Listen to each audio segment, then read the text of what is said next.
Hello, welcome to my rug, and I'm going to try and do you a 5 to 7 minute overview of this Certina DS Powermatic 80, not the DS 1 2 action diver, it's just DS. They retail in England for about eight to £850. This one was on sale with Jura Watches, who I'm not recommending them or anything, that's just where I got it from. And it is presented with this NATO strap, which I took off straight away because I didn't understand why they sold it with this. It's a nice enough strap. I'll see if one of my divers wants to have it. Changed it to this suede leather strap. It is the deep blue sunburst blue, as you can see, and it's Powermatic 80. All of these they only come with the Powermatic 80. So if you've heard of that movement before, it's because it's the standard Swatch Group automatic movement. It's modified ETA movement 2824-2, and it's had its beat rate changed from excuse me, 4 hertz to 3 hertz, which is why the second hand is not sweeping beautifully, but it has still got a nice sweep. It is the measurements, I measure it 40.5 on the width.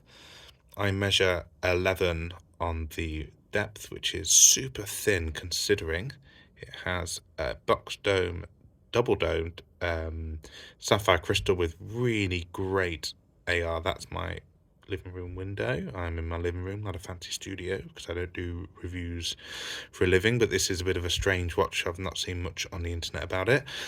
Lug to lug 47, which is for a 40mm watch is fine, but you want to try this on if you've got slimmer wrists than me. I'm 7.5 inch, 7 inch you'll be fine.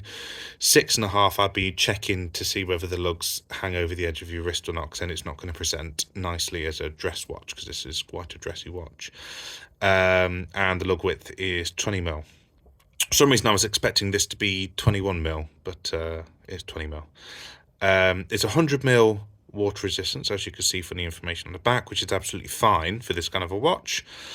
Even a dive watch, you're not perhaps not going to go much deeper than that. But anyway, press class with display case back. I'm not sure if that's sapphire or not. I suspect it probably is. Screw down. It's a non-screw down crown. Sorry, it's a push pull crown. It's a nice size though, and it operates nicely in the hand. It looks like it's quite thin, but it's absolutely perfect. It operates like you'd expect a standard crown to do, and it, because of the brand, it operates nicely. So the first position's the date, and it's a nice click over. Second position, as you'd expect, changes the time, and because it's an unscrew down crown, the first position, it winds, and it winds nicely. Sometimes these ETAs or the clone, the SW200, can be a bit gritty. This is not.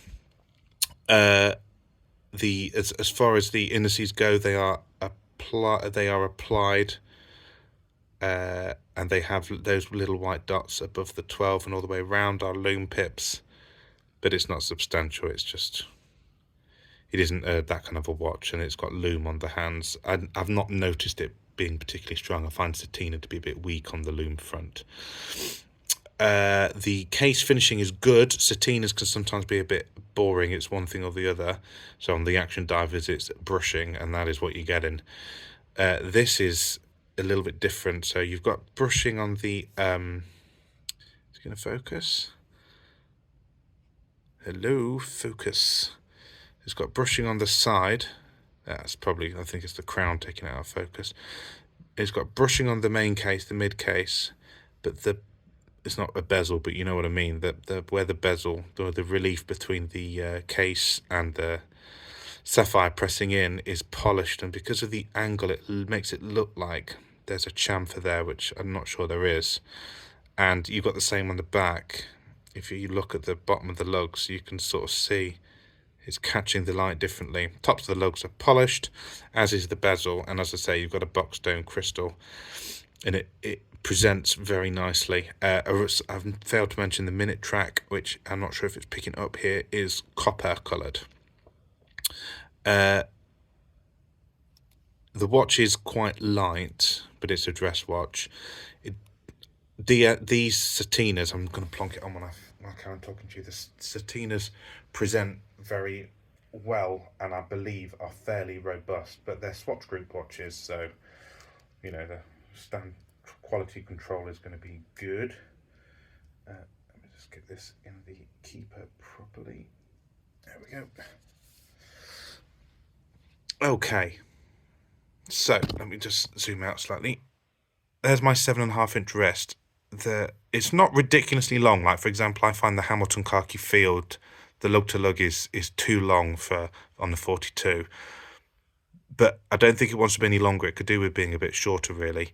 The lugs do turn down nicely, so it does conform to the wrist and sit nicely on the wrist.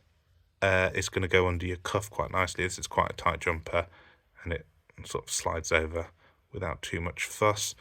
It's a bit of an under the radar watch, this. I find Certina to be an under the radar brand anyway. This watch sits with the Tissot Gentleman, as far as I'm concerned, as far as price point and design cues go. I wasn't expecting it because of this. I was expect this is the strap it comes with, this NATO. I was expecting it to be different, a bit more casual, but because of the thinness, it's presenting slightly more like a dress watch. But it's nice. I'm going to get some wear into it and just see how I feel about it. But overall, love the colour. Mostly love the dimensions. I think Certina have done a good job with the finishing on this.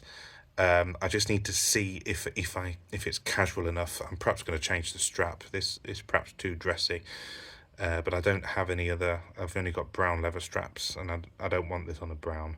So it's just hit 7 minutes. I'm going to call it quits there. Thank you very much for watching.